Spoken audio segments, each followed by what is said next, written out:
The Celestial Effect. Chapter 1: The Ultimate Concert.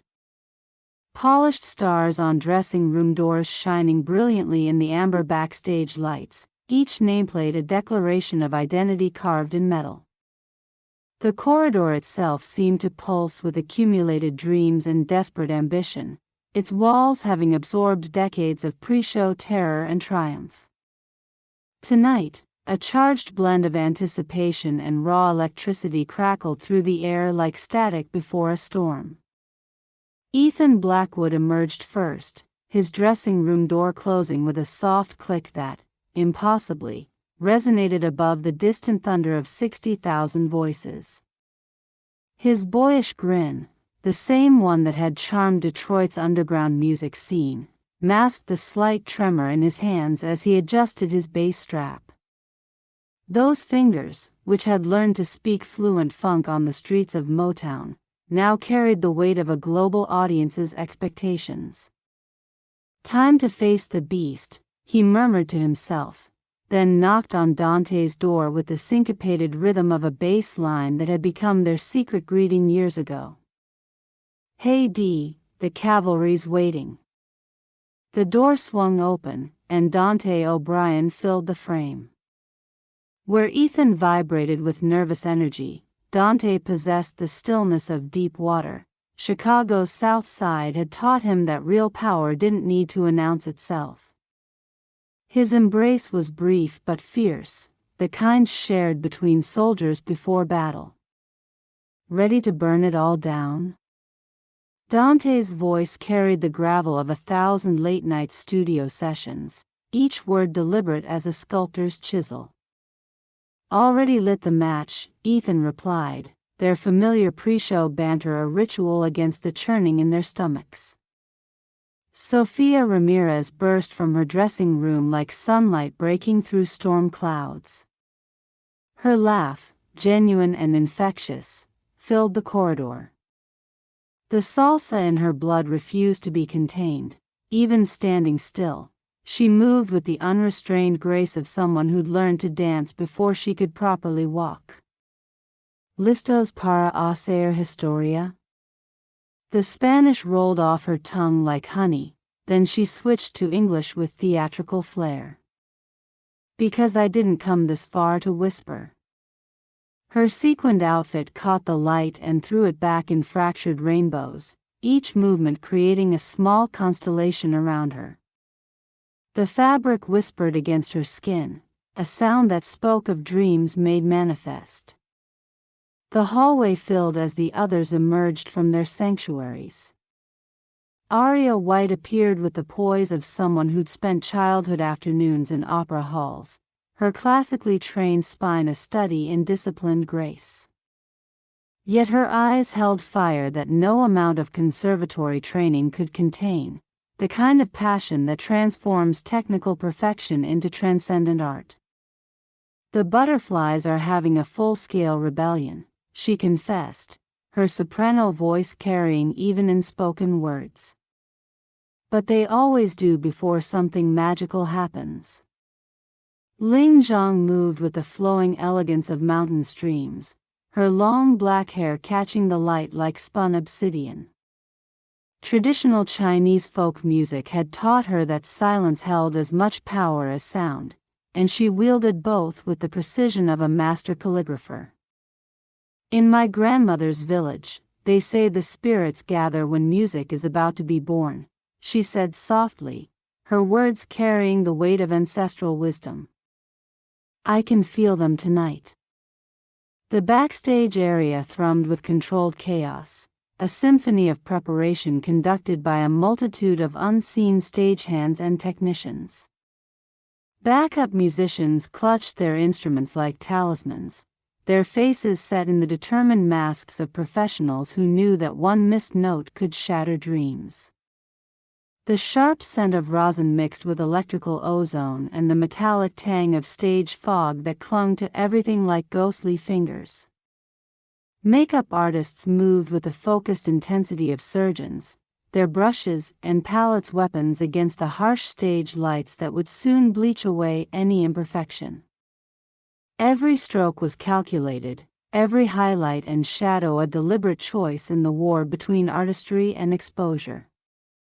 5 minutes to places, someone called, though the voice seemed to materialize from the very air, absorbed immediately by the organized pandemonium.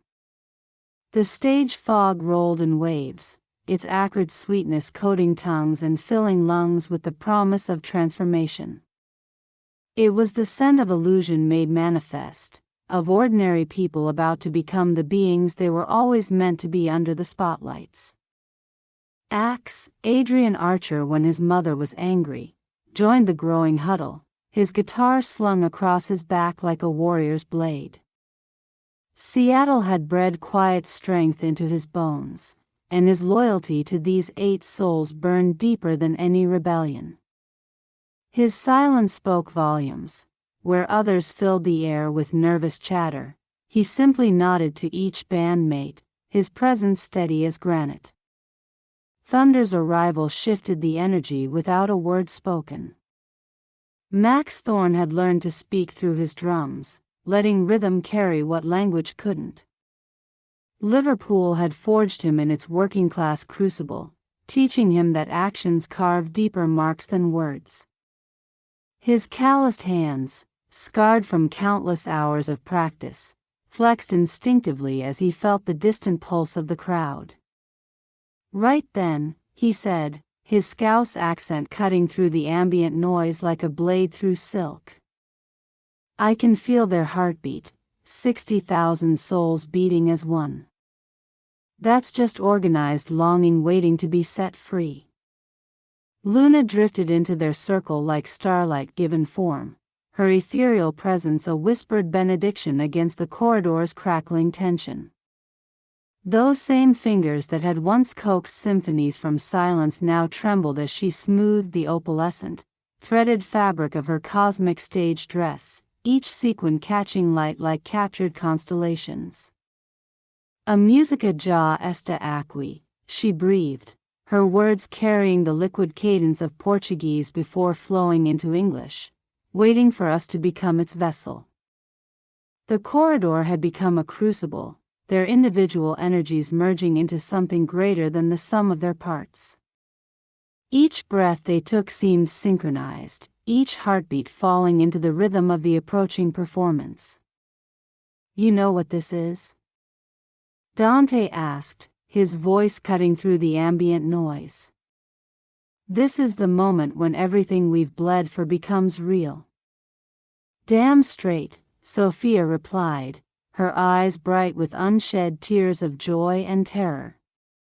"My abuela always said, el miedo y la pasión son hermanos, fear and passion are siblings. Tonight, we dance with both."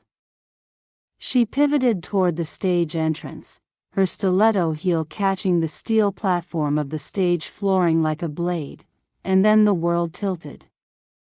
The metal tip wedged deep into the hairline seam where 2 stage panels met, physics and fate conspiring in a single treacherous moment.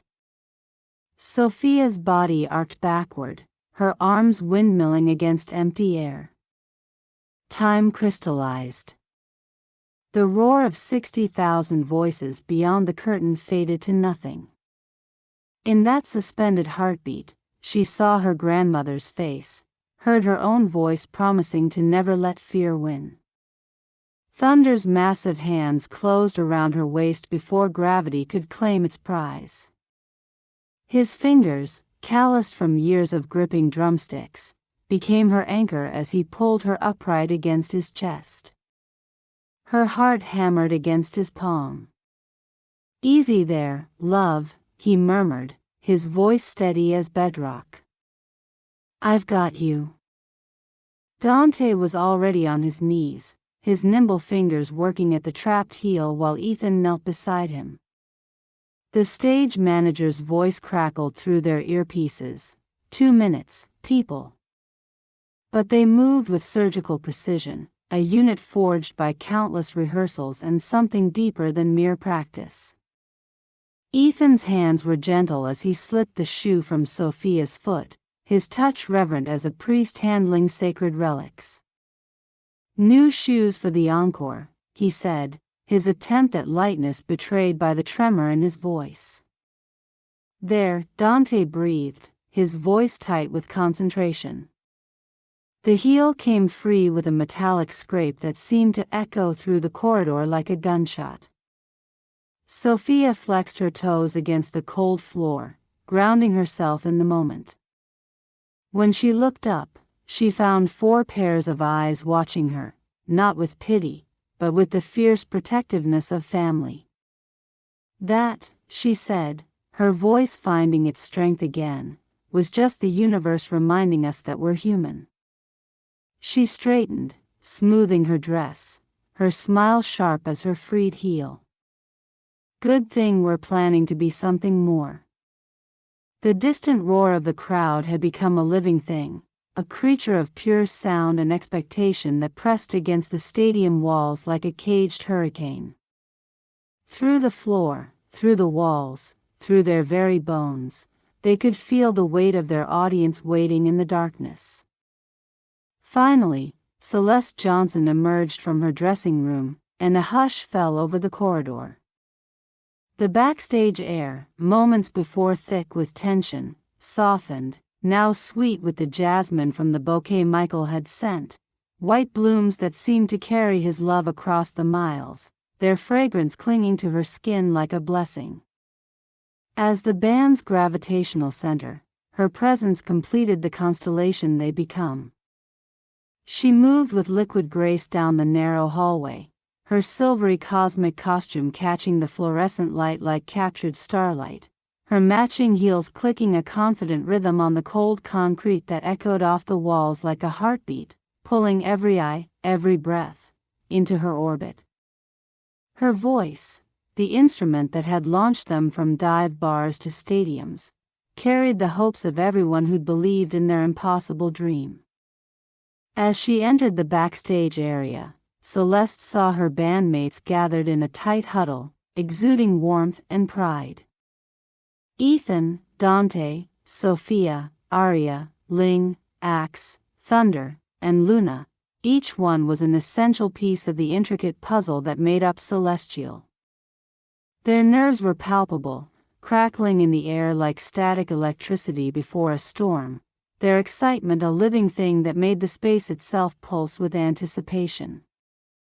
The bandmates turned to Celeste, their faces lighting up with enthusiasm and celebration that tasted of shared victories and midnight rehearsals. They gathered around her, their camaraderie evident in the way they moved together like planets orbiting a star, each drawn by the same irresistible force that had brought them together 3 years ago in a repurposed nightclub transformed into their rehearsal studio that smelled of dreams and desperation. She could feel their heartbeats synchronizing with hers, could taste the metallic tang of their shared anxiety mixed with the honey-sweet anticipation of what was to come. Their love for her, and hers for them, filled the vast open space like incense, sacred and intoxicating, rising up toward the starlit sky visible through the stadium's retractable roof. "Well, thank you, Lord," she said, her usual pre-show greeting delivered with the solemnity of a prayer, her voice carrying the weight of genuine gratitude that had been earned through fire and tears. "Here we are." The weight of leadership sat on her shoulders like a familiar coat, heavy but necessary, lined with the soft warmth of every life she'd touched, every dream she'd helped nurture. She'd carried them through 2 years of touring, through creative differences and personal demons, through the grinding machinery of fame that tried to devour artists whole. But they had survived, thrived, transformed into something that transcended the sum of their individual parts. "Look at us," she continued, her voice thick with emotion that tasted of salt and gold, of tears shed in joy rather than sorrow. 9 kids from 9 different worlds, and somehow we made it to the top of the mountain. She reached out, her hands finding theirs, their promise to each other that no matter how high they climbed, they would never forget the sacred trust that bound them together. The backstage area had become a cathedral of controlled chaos.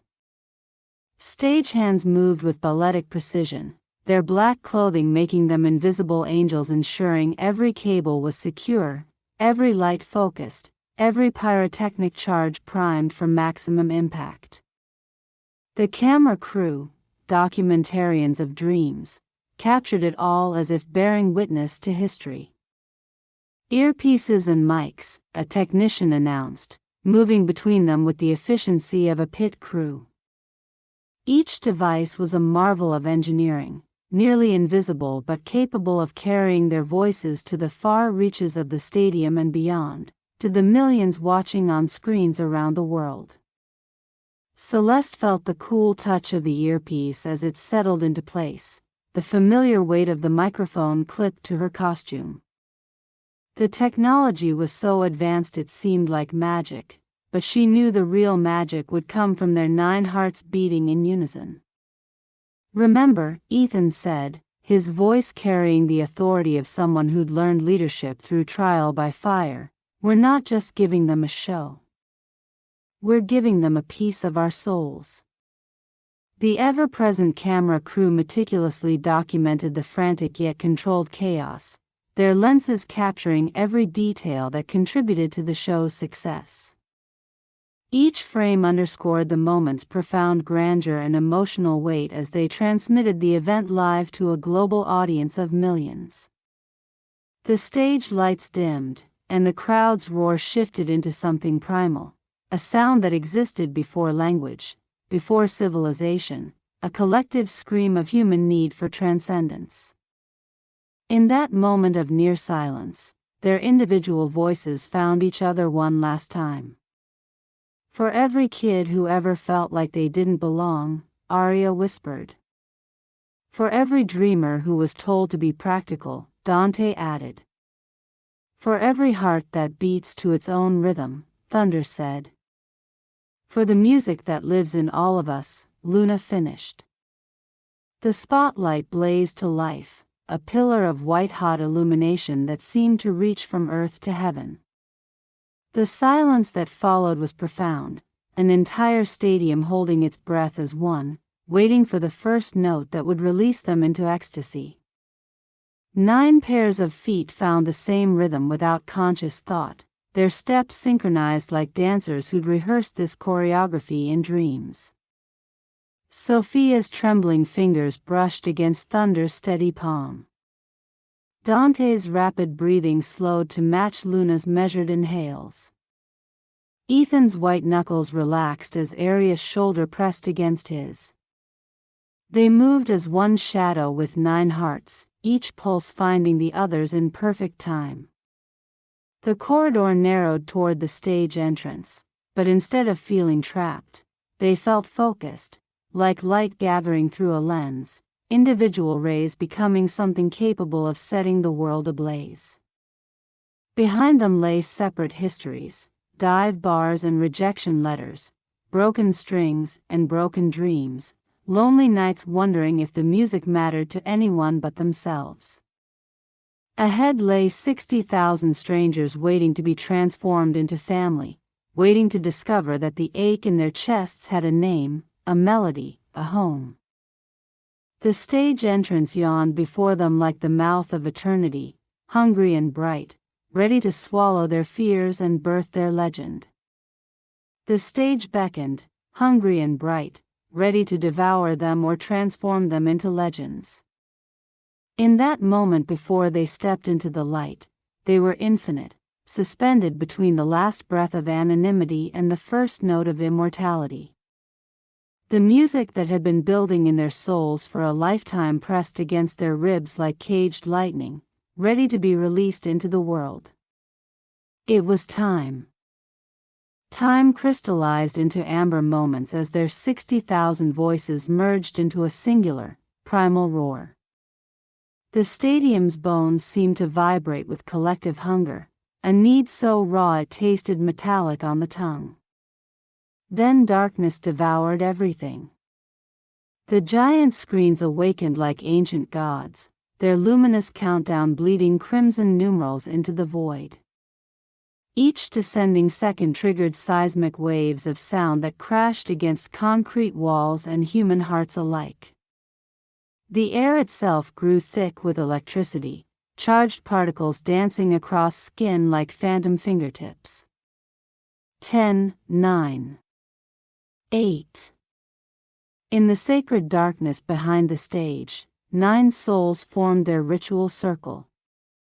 Hands clasped, calloused from strings, smooth from microphones, trembling with the weight of dreams about to be born, they bowed their heads in silent solidarity.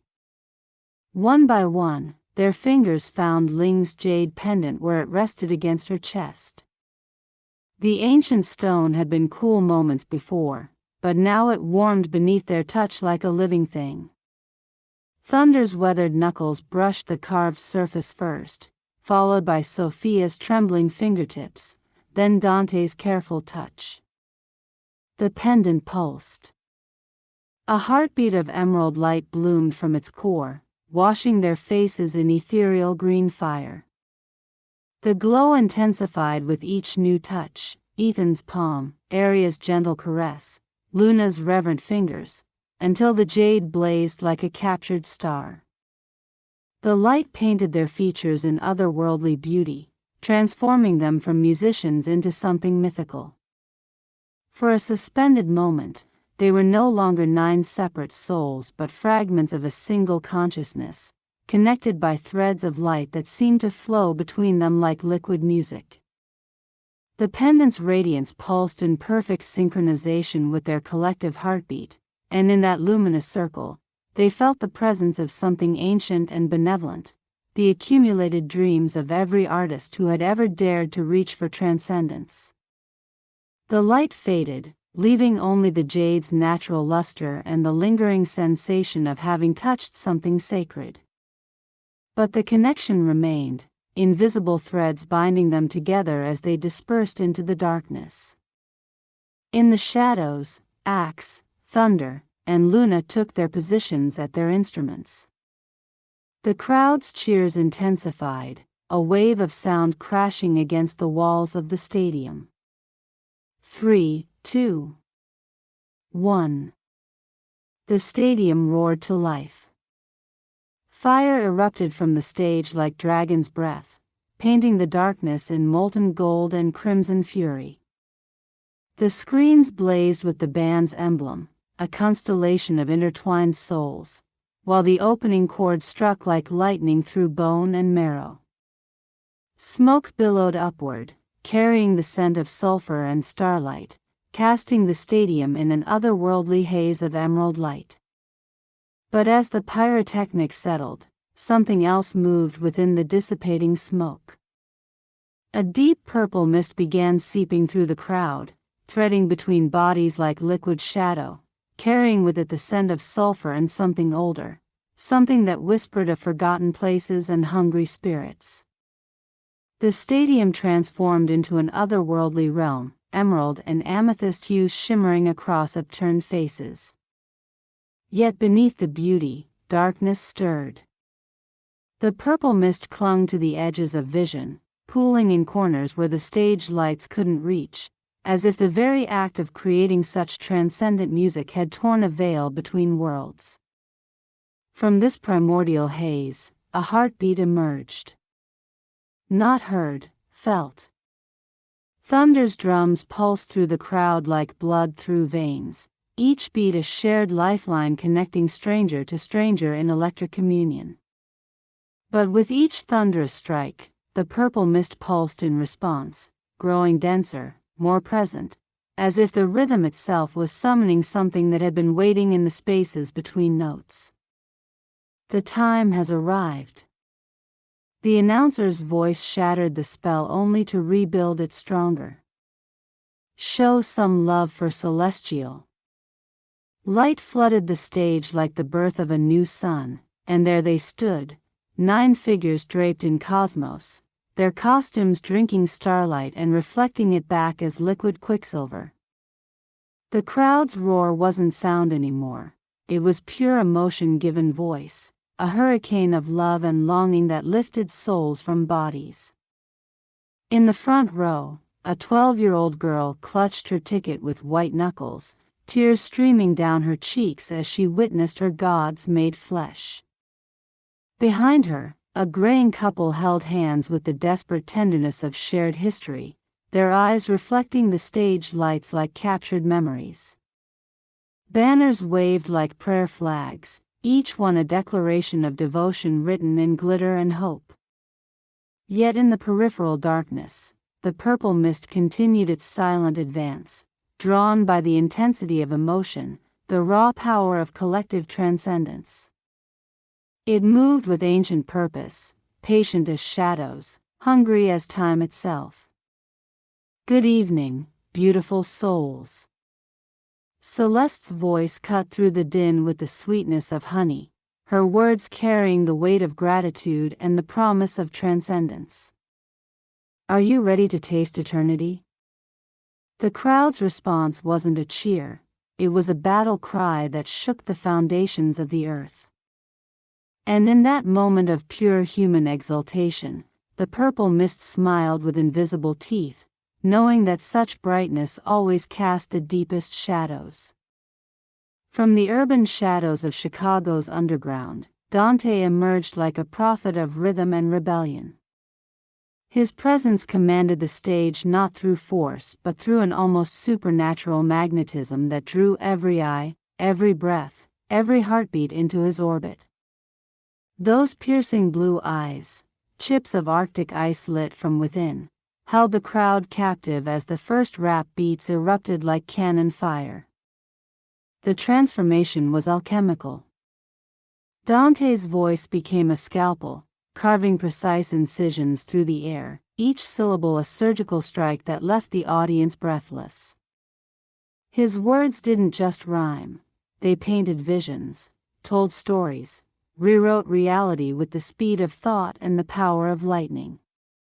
This wasn't performance, it was possession. His body moved with potent grace, each gesture a brushstroke on the canvas of sound, while his voice built cathedrals of meaning from the raw clay of language. The crowd swayed like wheat before a hurricane, their souls bending to the will of his wordcraft. As Dante's final verse hung in the air like incense, the stage lights dimmed slightly, drawing the eye to Ethan. Ethan stepped forward, his bass guitar slung low like polished obsidian catching fire in the stage lights, a gleaming extension of the man who held the universe's heartbeat in his fingertips. The first note bloomed like a flower in spring, its warmth spreading through the arena like honey through tea. This wasn't mere sound, it was comfort made audible, a sonic embrace that wrapped around each person in the crowd like a mother's arms. The deep, thrumming bass line vibrated through ribcages, synchronizing heartbeats, creating a single, massive pulse that bound the audience in invisible threads. Ethan's voice, when it finally emerged, was velvet dipped in whiskey, smooth, intoxicating, and impossibly deep. His crooning style melted into Dante's sharp edges, creating a seamless fusion that felt like watching two painters complete each other's masterpiece. Every note he plucked resonated not just in the ears but in the marrow, in the spaces between thoughts where emotion lives. The chemistry between them was magnetic, their glances speaking volumes, their synchronized movements telling stories older than words. Cameras captured every nuance, broadcasting their connection to millions of hearts around the world. Then, a sudden burst of light heralded Sofia's arrival. Sofia didn't walk onto the stage, she erupted. Her presence was a supernova of sensuality and sound, her body moving with the undulating energy of water and the fierce intensity of flame. The mambo and salsa rhythms poured from her like liquid fire, each hip sway a declaration of war against gravity and convention. Her voice sliced through the music, sharp and clear, powerful, and impossibly alive. But it was her movements that truly ignited the crowd, each gesture a masterclass in the art of seduction and celebration. She danced not just with her body but with the very air around her, sculpting desire from emptiness, creating heat from nothing but rhythm and soul. The cameras loved her, capturing every shimmering detail of her cosmic attire, every drop of sweat that caught the stage lights like diamonds, every expression that crossed her face like weather patterns of pure emotion. As Sofia's final note hung in the air, the stage softened, preparing for Ling. When Ling stepped into the spotlight, time seemed to fold in on itself. Her voice began as a whisper from ancient China, carrying the weight of 5,000 years of story and song. The ethereal tones painted landscapes of mist-covered mountains and cherry blossoms, transporting the audience to temples where prayers rose like incense. But then, metamorphosis. The ancient melody transformed into something modern, vital, alive. Ling's movements became a dance of duality, honoring her heritage while celebrating her present. Her eyes blazed with intelligence and mischief, her smile promising secrets and adventures yet to come. Her song was a journey through the human heart, from the depths of sorrow that taste like salt and iron to the heights of joy that sparkle like champagne on the tongue. As she reached the crescendo, her four companions surrounded her like guardian spirits, their voices rising in harmony that seemed to lift her physically from the stage. The audience wept openly, their tears reflecting the stage lights like fallen stars. Cameras captured every raw emotion, every moment of connection between performer and witness. A wave of anticipation washed over the arena as Aria prepared to sing. Aria entered the melody like an angel descending from heaven, her soprano voice soaring above the earthbound harmony with the power of prayer made audible. Each note she sang was a thread of pure light, weaving itself into Ling's narrative until their stories became one story, their voices one voice. As her song built toward its climax, the very air seemed to thicken with anticipation. Her voice swelled like a tide, transforming sorrow into celebration, pain into joy, earthbound longing into an ethereal release. Her arms swept wide as if to embrace the entire world, her movements no longer mere choreography but spontaneous expressions of pure, distilled emotion. The air itself began to shimmer as five voices found each other in the darkness. Dante's earthy tenor rose first, rough-hewn and honest, carrying the scent of midnight coffee and rain-soaked streets. Ethan's resonant baritone joined, smooth as aged whiskey, wrapping around the melody like velvet against bare skin. Then Ling's crystalline mezzo-soprano sliced through the harmony like moonlight through water, ancient and pure, tasting of jasmine tea and forgotten prayers. Sofia's powerful alto surged beneath them all, volcanic and raw, her voice carrying the heat of summer asphalt and the salt of tears, both joyful and desperate. Finally, Aria's soprano soared above them like a phoenix taking flight, her notes so pure they seemed to ring from the stars themselves, carrying the metallic tang of silver bells and the electric charge of lightning about to strike. But then, something shifted. The five voices didn't just blend, they fused. The boundary between singer and song dissolved like sugar in rain. Each voice remained distinct yet impossible to separate, like colored flames dancing in a single fire that burned with the heat of creation itself. The harmony that emerged wasn't just music, it was alchemy, transformation made audible, the very sound of souls recognizing their eternal connection across time and space. The audience felt it before they heard it. A tingling began in their fingertips, crawling up their arms like electricity seeking ground. The air grew thick, charged with particles that tasted of copper and starlight. Their hearts began to synchronize, 60,000 pulses finding the same rhythm, the same desperate beat of hope made manifest. A woman in the third row felt her grief for her lost mother transform into something golden and light. A teenager near the back, who had never felt understood, suddenly knew with crystal clarity that he belonged to this moment, to this tribe of strangers who had become family. An elderly man closed his eyes and saw his wedding day, his wife's face young and radiant, as if the music had torn open time itself. The harmony swelled, and reality bent. The stadium lights flickered, not from electrical failure but from the sheer force of emotion pressing against the fabric of the ordinary world. The air shimmered like heat waves rising from summer pavement, and for one impossible moment, the audience could see the music, ribbons of light weaving between the performers, connecting voice to voice, heart to heart, soul to soul. The purple mist that had been lurking in the shadows recoiled from this surge of pure connection, hissing like steam against ice. Whatever dark entities had been drawn by the concert's power found themselves facing something they hadn't expected, not just transcendence, but unity. Not just individual souls to harvest, but a collective consciousness too bright, too unified to penetrate. The 5 voices rose in their final crescendo, and the arena erupted. Not in applause, in something primal and ancient, a roar that spoke in frequencies older than language.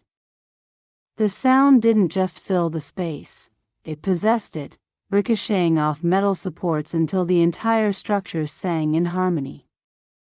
Cameras captured tear-streaked faces illuminated by impossible light, each expression a testament to the transformation happening in real time. In that crystalline moment, suspended between heartbeats, between breaths, between the mundane and the magical, the band didn't just perform, they transcended. They carried 60,000 souls with them into the realm where music transcends definition, where performance forges unbreakable bonds, where 5 voices become one perfect, eternal song that would echo in hearts long after the last note faded into memory. The purple mist retreated deeper into the shadows, but its presence lingered like a promise, or a threat. This was only the beginning. Their costumes had become extensions of their souls, a revolutionary fusion of shimmering optical fibers and responsive polymers that clung like a second skin, meticulously engineered to accentuate every curve and ripple of muscle with ethereal precision. The fabric pulsed with inner life, fiber optic veins synchronizing with each heartbeat, revealing every breath's expansion, every muscle's flex in cascading auroras of emerald and gold. As the kaleidoscopic stage lights swept across them, the reactive garments erupted in a symphonic display of light. Each movement birthed new constellations across their bodies. Dante's sharp gestures triggered lightning-sharp flashes, while Ethan's fluid bass lines painted waves of blue luminescence down his arms. Sofia's hips carved fire through the air, leaving trails of crimson that pulsed with the mambo beat. Ling's graceful turns created spirals of shimmering light that seemed to lift her from the stage itself, while Aria's soaring notes manifested as ribbons of pure white light that danced around her like celestial silk. This constant, dynamic interplay of light and form didn't just enhance their performance, it utterly transformed it, elevating it from mere spectacle to transcendental experience. The costumes added a mesmerizing, almost hypnotic effect to their already captivating presence, drawing the audience deeper and deeper into their cosmic narrative, blurring the lines between visual and auditory realms until music became visible, light became sound. The audience watched, utterly transfixed, as the performers transcended their mortal forms. They were no longer musicians but living constellations, divine celestial beings whose every gesture painted music in light across the darkness, their radiant otherworldly glow transforming them into something beyond human, something celestial. The spotlight found her like destiny finding its target. Celeste emerged from the cosmic tapestry of her bandmates, her sequined skin fragmenting the light into 10,000 diamond shards. Each step forward was a declaration, each breath a promise of secrets about to be revealed. In the crowd, a teenager pressed her palms against her chest, feeling her heart synchronize with the bass line. Her glitter-streaked cheeks reflected the stage lights as she mouthed words that had become her prayers. Nearby, a father lifted his daughter onto his shoulders, her tiny glow stick tracing arcs of joy through the darkness like a conductor's baton commanding the night. Couples swayed in their own private universes, their eyes locked on the goddess before them. Groups of friends became tribes, their screams weaving together into battle cries of devotion.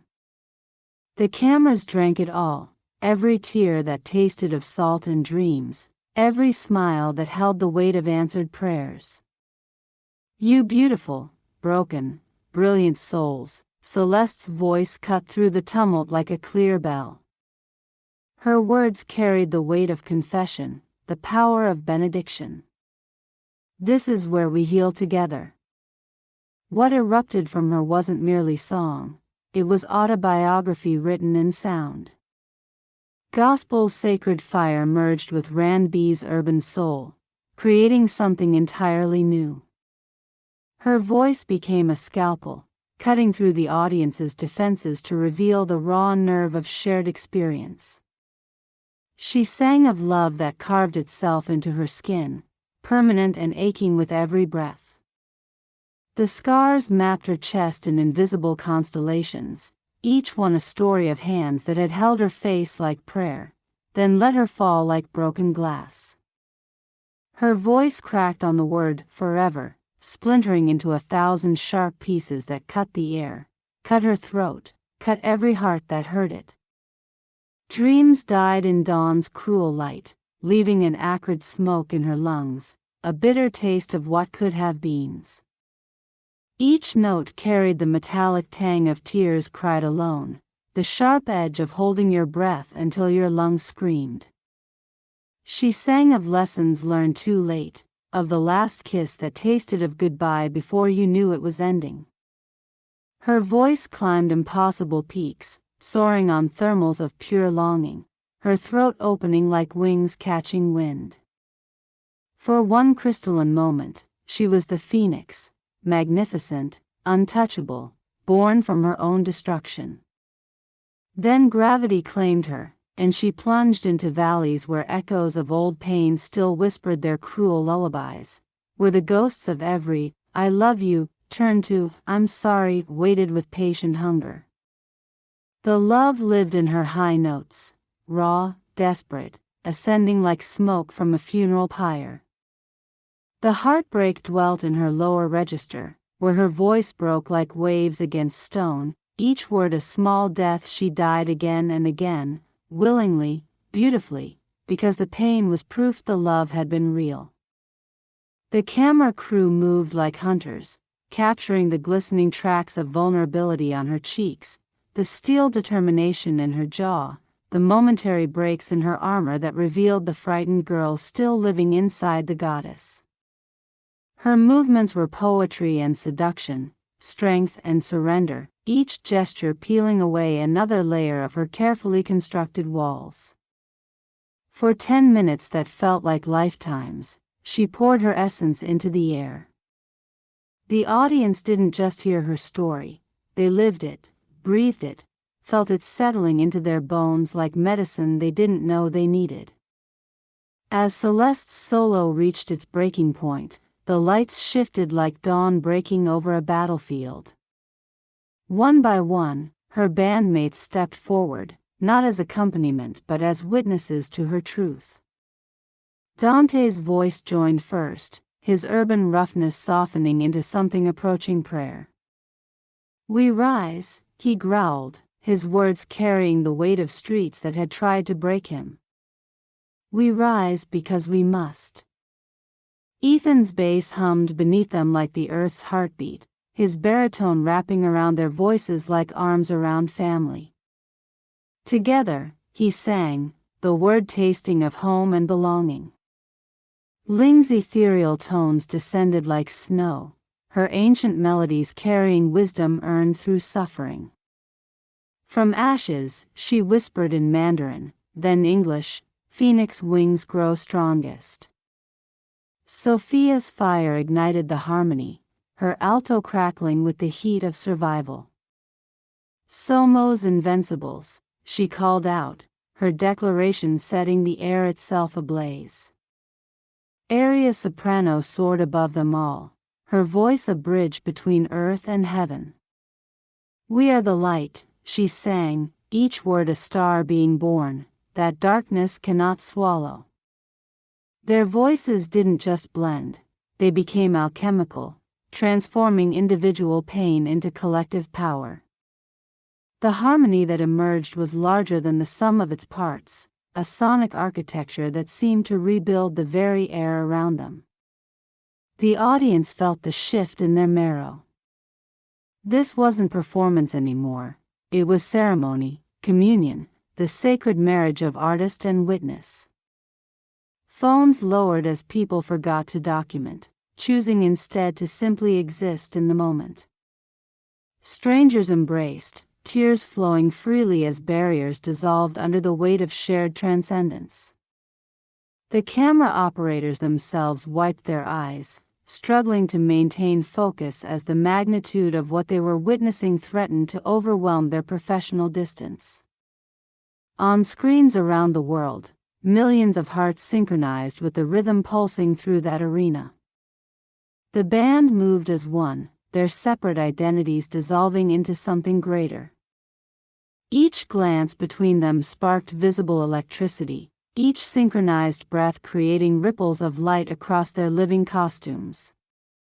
To the captivated audience, they were no longer 9 individuals, but facets of a single, impossible diamond, each reflecting the other's light, a seamless constellation of intertwined souls. The crowd didn't just see a band, they witnessed a singular, magnificent expression, each musician an essential, living extension of the others. The music built to a crescendo that felt like the birth of stars. Their voices rose in perfect unity, creating harmonies that seemed to lift the audience from their seats, from their bodies, from the limitations of their ordinary lives. For one crystalline moment, suspended between heartbeats, everyone in that arena touched something infinite. As the final note faded, silence fell like a benediction. Not the absence of sound, but the presence of something too profound for noise. The crowd stood in cathedral quiet, their faces upturned like flowers seeking light. Then, like thunder after lightning, the applause erupted, not the polite appreciation of an audience, but the primal roar of souls recognizing their own transformation. The sound was physical, pressing against eardrums and ribcages, shaking the very foundations of the building. Celeste stepped forward, her sequined skin still catching fragments of light, her breath visible in the supercharged air. When she spoke, her voice carried the exhaustion of someone who had given everything and the exhilaration of someone who had found it return tenfold. "We are all broken," she said, her words piercing the noise with precision. "And we are all beautiful. Tonight, we choose to be both, together."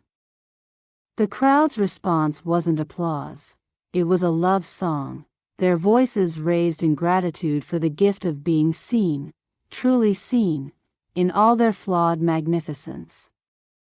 As the lights shifted and the energy crackled with anticipation, everyone present knew they had already witnessed something extraordinary.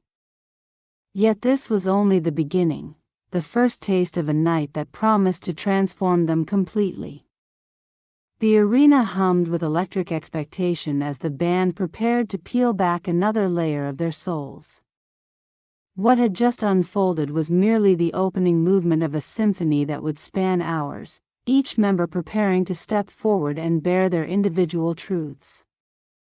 The night stretched ahead like an uncharted ocean, vast with possibility and trembling with the promise of deeper revelations yet to come.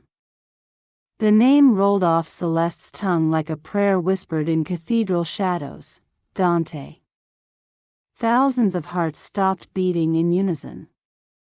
The air itself seemed to inhale, holding its breath as footsteps echoed across polished wood.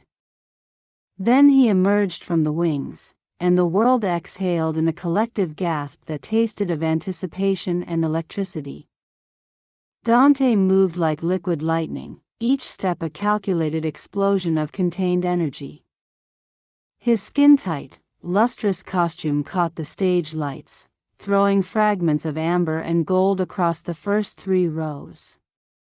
The scent of his cologne, something dark and smoky, like cedar burning in winter, drifted into the pit where photographers crouched like predators. "Y'all ready for this?" His voice cut through the silence, gravelly and raw, carrying the weight of 1,000 late-night recording sessions. The crowd's roar was his answer, a primal sound that began in their chests and erupted through their throats, shaking the steel beams overhead. Dante's lips curved into a wolf's grin.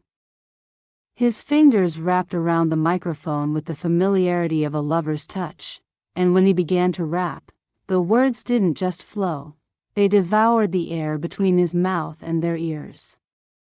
Started from the bottom where the concrete bleeds. Now I'm planting revolution in your mind like seeds. 60 seconds. That's all he had, but he wielded those seconds like a master swordsman, each syllable a precision strike. His body moved in perfect synchronization with the internal rhythm only he could hear, shoulders rolling, feet sliding across the stage in movements that seemed choreographed by the gods themselves. A 16-year-old girl in the 3rd row felt tears streak her cheeks without knowing why.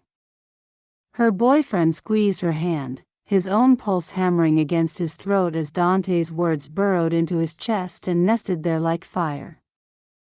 Behind them, a grandfather with calloused hands and lustrous hair found himself nodding to a beat he'd never heard before, his weathered face creasing into a smile that surprised even him. When Dante's final word rang out, "Rise," the silence that followed lasted exactly 3 heartbeats. Then the stadium erupted like a volcano, their voices becoming one voice, one desperate need to touch the magic they just witnessed. The lights dimmed to the color of dying embers, and Celeste's voice floated through the darkness like silk on still water. "Ladies and gentlemen, Ethan." He walked to center stage as if he owned not just the boards beneath his feet, but the very air the audience breathed. His bass guitar, sunburst finish bears battle scars and etched-in stories, hung from his shoulder like an extension of his soul. Ethan's fingers found the strings without looking, muscle memory guiding him home. The first chord bloomed in the darkness, rich, smoky, thick as molasses and twice as sweet. It rolled through the arena like fog off a midnight river, and suddenly everyone could taste the bittersweet bass notes on their tongues, smell the salt of unshed tears, feel the vibration of sound waves in their bones. "Sometimes," he began, his voice a whiskey-smooth baritone that seemed to emerge from the earth itself, "the blues find you before you find them." The melody he coaxed from 4 strings was liquid heartbreak, each note a confession, each thump a prayer.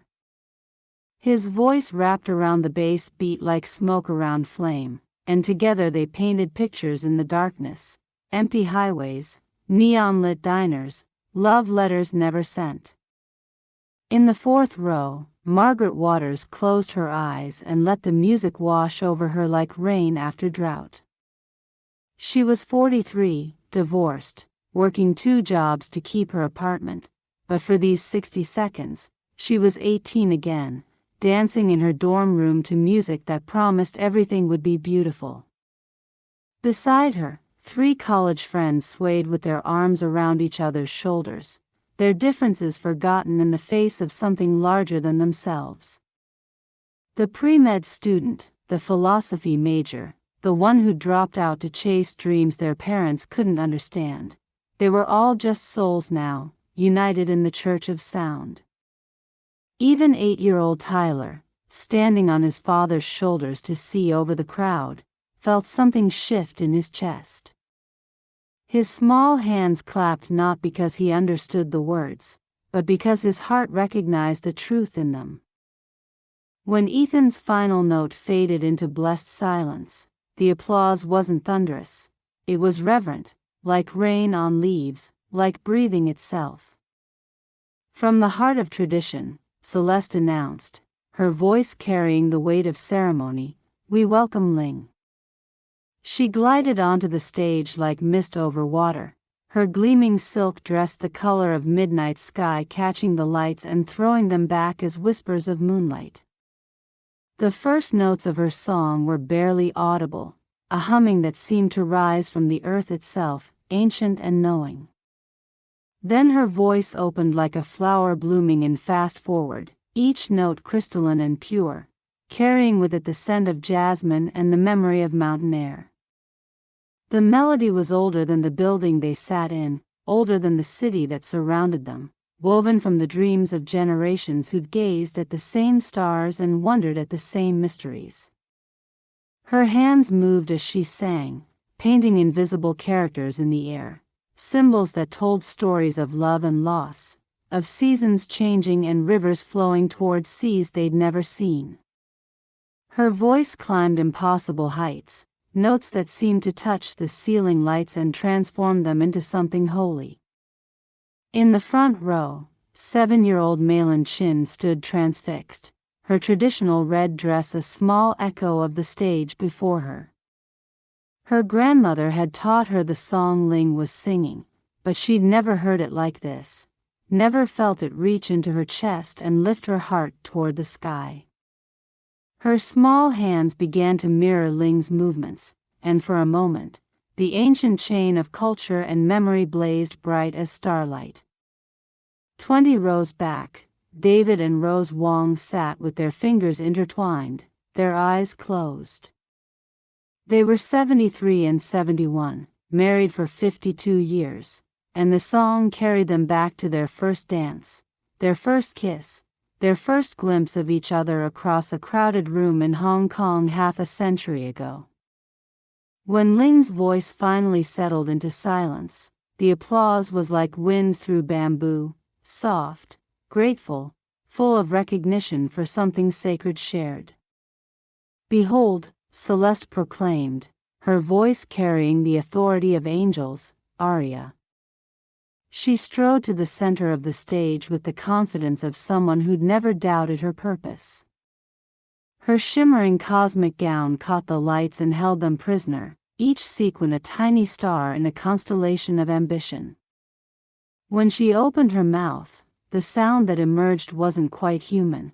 It was something more, something that belonged in cathedrals and concert halls, in the spaces where mortals gathered to glimpse the divine. The aria she chose was Puccini's "O mio babbino caro," but she made it her own, each phrase a perfectly crafted jewel, each breath a small miracle. Her voice soared through the arena like a bird that had learned to fly by watching lightning, reaching heights that seemed to scrape the ceiling of possibility. In the balcony, Professor Harrison Davies stood with tears streaming down his cheeks, his program crumpled in his trembling hands. He'd taught music theory for 37 years, had heard every recording of every great soprano, but this was why he'd fallen in love with music in the first place. This was the sound of human limitation being transcended, of the mortal touching the eternal. Below him, the Rodriguez family sat in stunned silence. They'd bought tickets because their daughter Maria was studying voice, but none of them had expected this.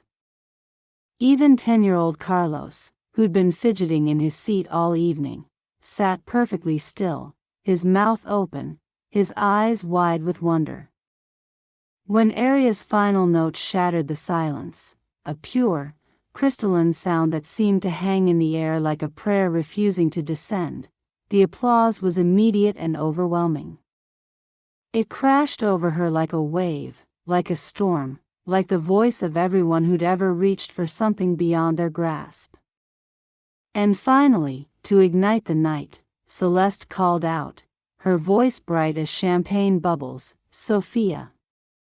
She burst onto the stage like a tropical storm made flesh, her high-waisted gleaming shorts and flowing top catching the lights as her hips moved in perfect rhythm.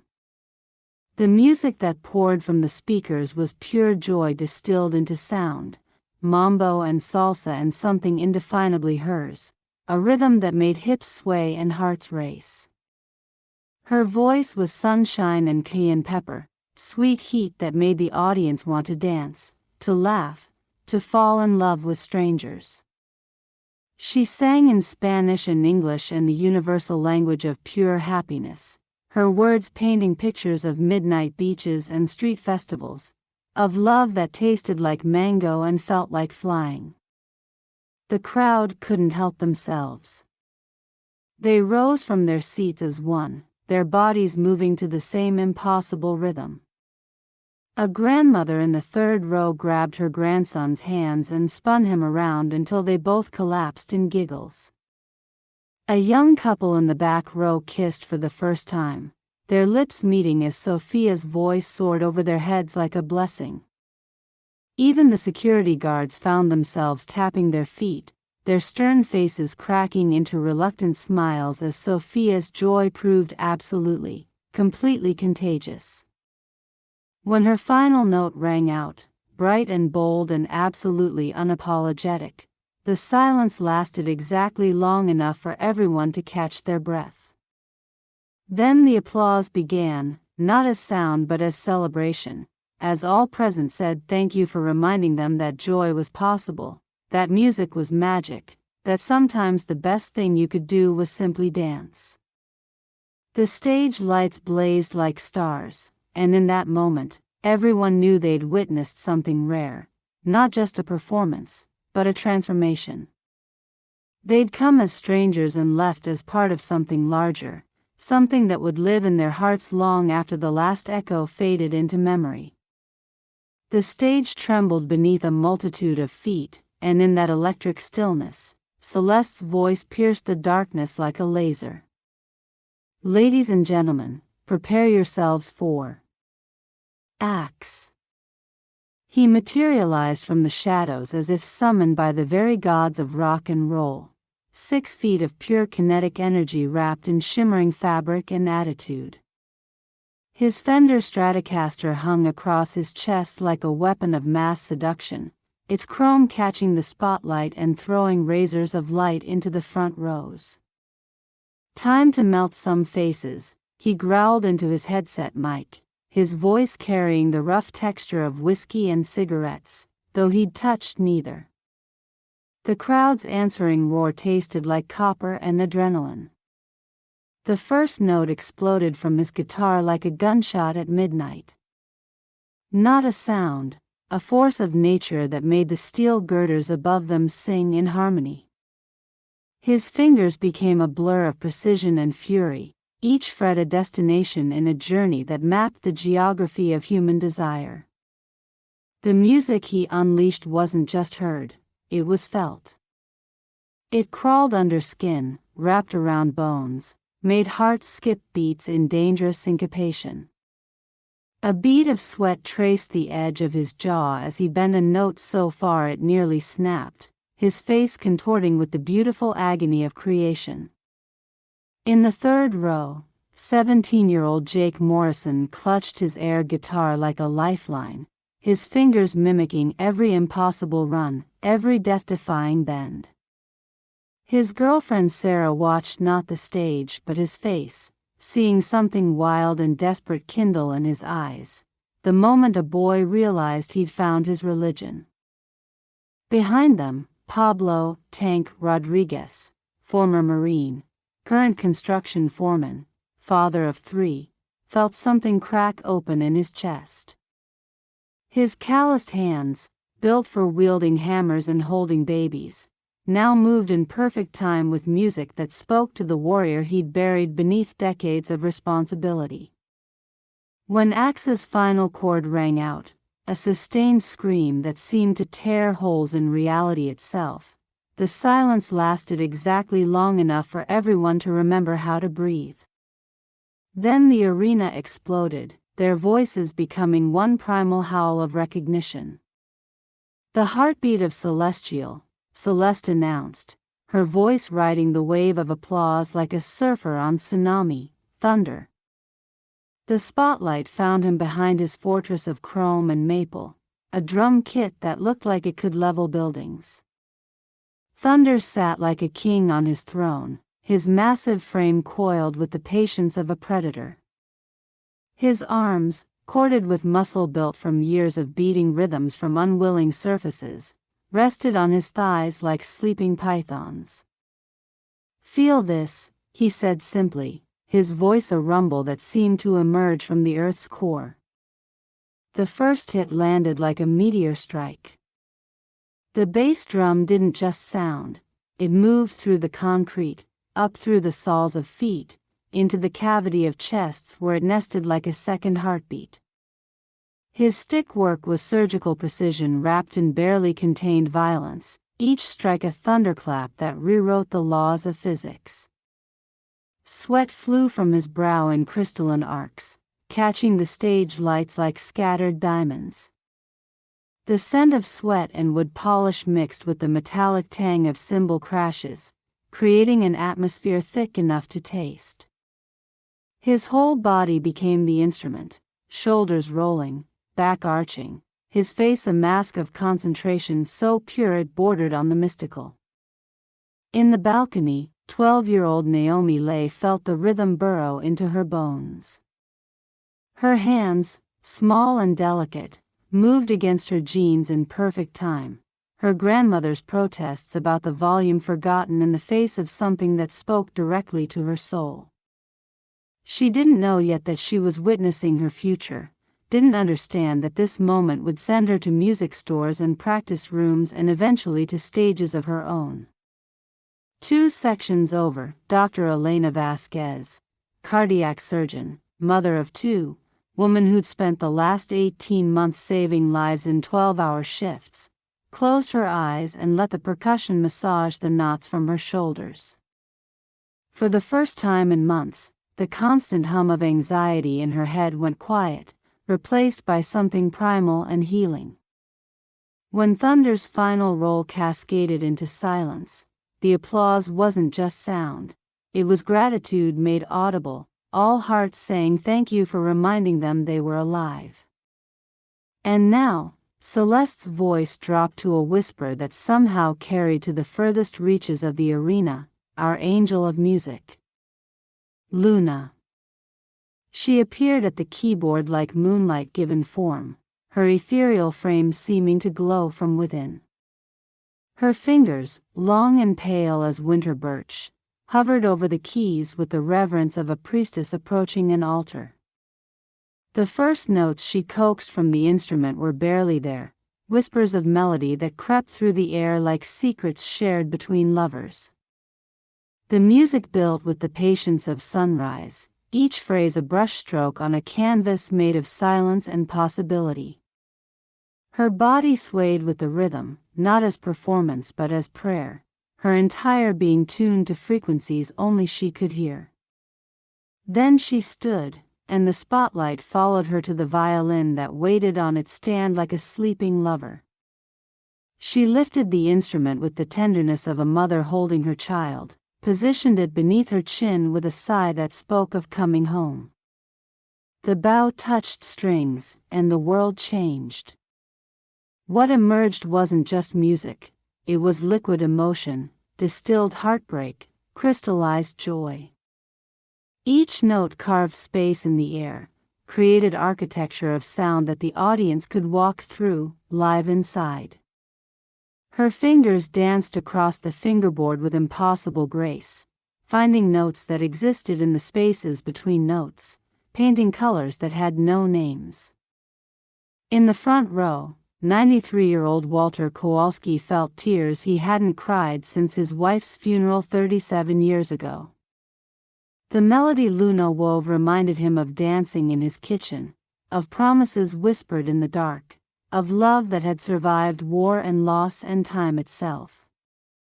3 rows back, twin sisters Anna and Emma Martinez held hands and breathed in perfect unison, their rivalry forgotten in the face of something that spoke to the part of them that had shared a womb, shared dreams, shared the secret language only they understood. When Luna's final note faded into the blessed silence, the applause came not as thunder but as rain, soft, sustained, grateful. The stage lights dimmed to the color of sunset, and Dante and Ethan stepped forward as one. Their voices, when they spoke, harmonized without effort, 2 souls that had learned to breathe in rhythm. "Everything you've heard tonight," Dante began, his words carrying the weight of prophecy.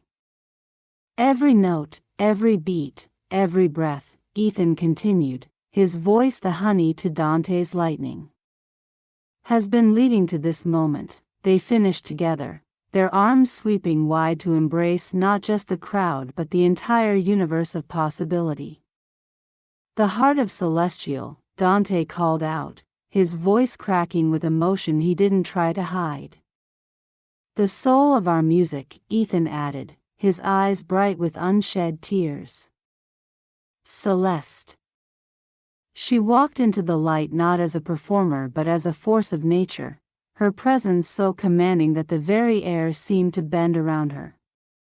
Her voice, when it came, was everything: gospel fire and Randy B. silk, raw power wrapped in velvet, pain transformed into beauty. "I've been walking through the darkness, searching for the light. But I found it in the music. Found it in the night." Her voice climbed impossible heights, dove into depths that made souls shiver, painted pictures in the air that the crowd could see with their hearts.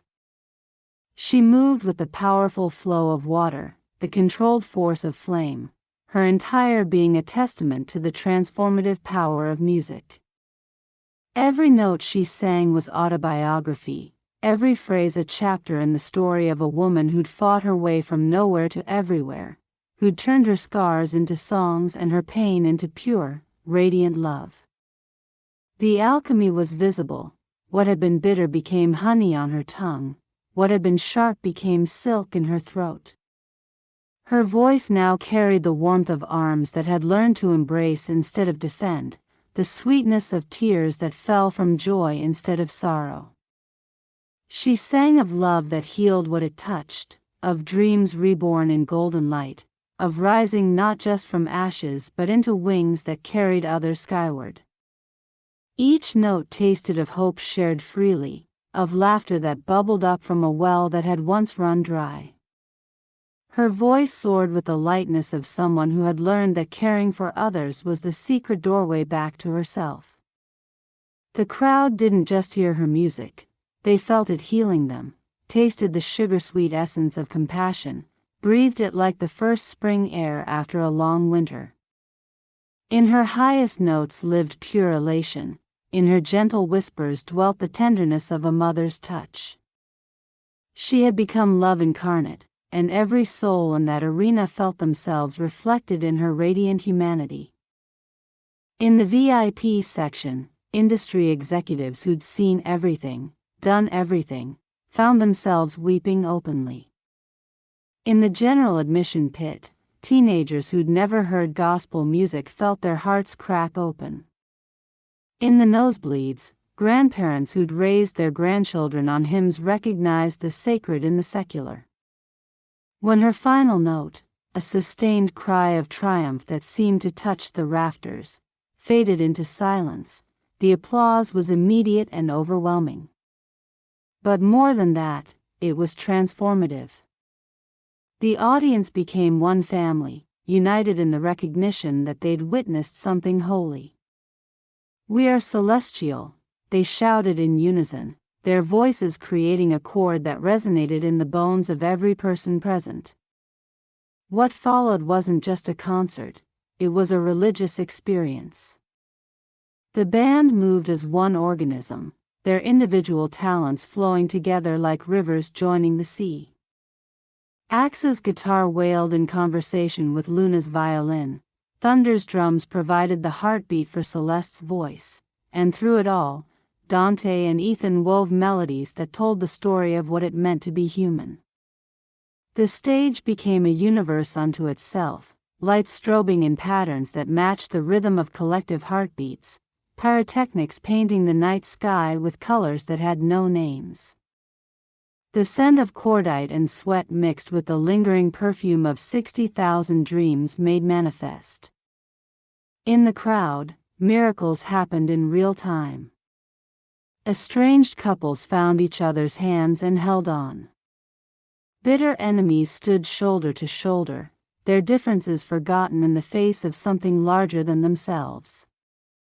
A young man in the back row, who'd come to the concert to say goodbye to a world that had disappointed him too many times, felt hope crack open in his chest like a bird taking flight. The music built and built, each song a step on a staircase that led to transcendence. Celeste's voice soared over it all, a beacon of light in the darkness, promising that no matter how deep the valley, how dark the night, morning would come. Music would endure. Love would survive. As the final chord rang out, all 9 musicians hitting their notes with the precision of a Swiss watch and the passion of a summer storm, the silence that followed was pregnant with possibility. Then the applause began, and it was the sound of their souls saying thank you, saying yes, saying we believe. The band stood at the edge of the stage, sweat and tears and triumph painting their faces, and knew they'd done more than perform. They'd created a moment that would live in the hearts of everyone present, a memory that would sustain them through the dark nights and difficult days ahead. In that moment, they weren't just musicians. They were priests in the church of human experience, prophets of the power of art to heal, to unite, to transform. They were celestial, and they had just reminded the world why music mattered. The lights faded to black, but the glow remained, in faces, in hearts, in the spaces between beats where love lives and hope takes root. As the final echoes died away, all 9 musicians raised their hands in triumphant salute, their silhouettes burned against the backdrop of swirling smoke and dying pyrotechnics. This is only the beginning. Celeste's voice rang out across the arena, her words carrying the promise of more magic to come. Then, as one, they turned and sprinted toward the wings, their footsteps a thunderous drum roll against the stage floor. The crowd's roar followed them into the darkness, 10,000 voices calling them back, hungry for more, unwilling to let the spell be broken. Backstage, chaos erupted in the best possible way. Costume assistants materialized like guardian angels, hands already reaching for zippers and buttons. The air tasted of hairspray and quick-change adrenaline, alive with the electric anticipation of transformation. 60 seconds, people, the stage manager's voice crackled through headsets. 60 seconds to magic. They'd come as strangers. They were becoming family. They'd come seeking entertainment. They were finding transcendence. Part 1 was complete. But the night, the real night, was just beginning. The countdown had started. In less than 2 minutes, Celestial would emerge reborn, ready to take their audience even deeper into the divine mystery of music made manifest. The stage lights dimmed to expectant amber. The crowd's chant began, low and insistent, celestial. Celestial. Celestial. The second movement was about to begin. But every symphony has its opening notes, every constellation its first star. To understand the magic about to unfold, we must journey back to where it all began, to a hospital room in New Orleans where music first touched a newborn soul.